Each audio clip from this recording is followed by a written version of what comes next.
हरि के वक्त में देवा चले आते गोविंदा, हरि के वक्त में देवा चले आते गोविंदा। डीजे कमलेश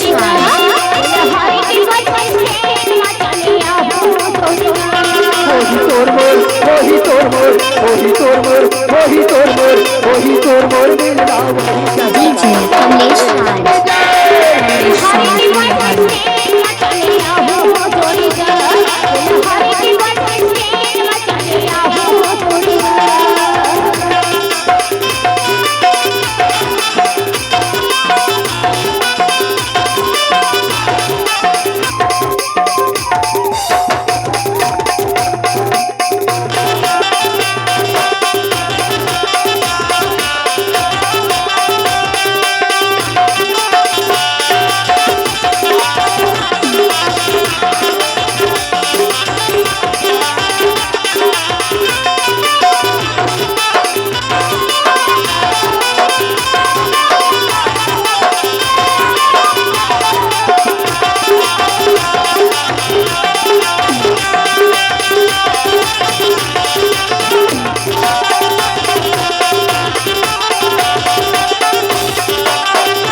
लागे बाजार जाते तैयार हो के तैयार, 12 बजे मेरा कर ले तैयार, एक मुलाकात हो जाही।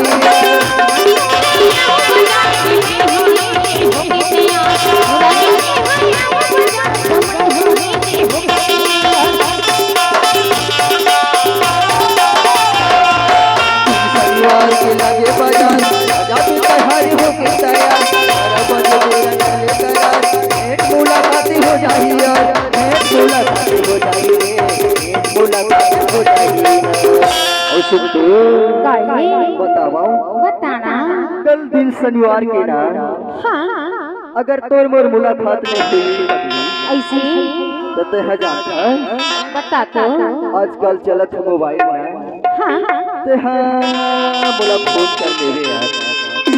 ऐसे का बतावा ले हरि के बस से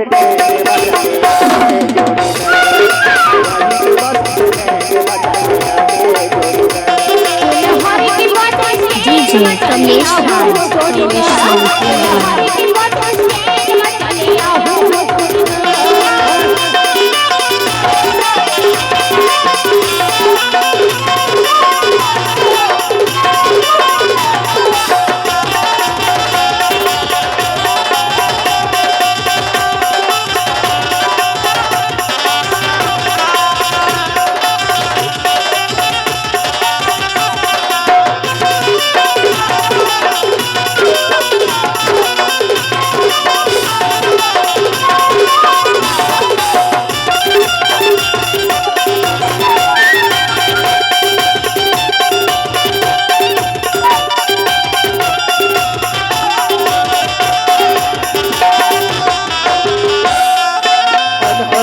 करे बाजार कौन बताए डीजे कमलेश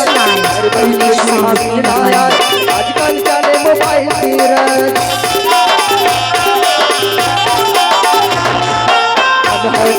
करे बाजार कौन बताए मोला करने बात, हर पैसे भी हम मिलना यार, आजकल चले मोबाइल तीरथ, आजकल चले मोबाइल तीरथ, आजकल चले मोबाइल। और सुनना बता तो अगर तोर मोर मिलना नहीं होगी ना तो तह जानता बता मोर नंबर ना रखे हसना, वही नंबर में तेहरा कॉल कर लेबे यार, ऐसे करबे के नहीं करबे करबूगा एक थ्रिल में कहता हूँ काय कहता ले हरि के बस से हरि के बस से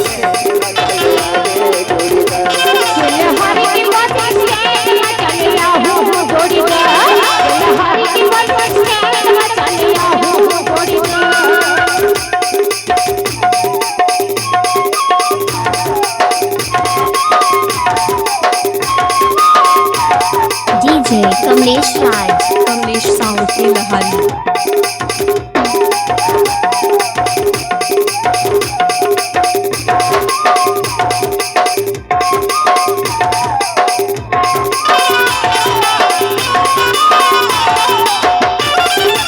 DJ Kamlesh Raj.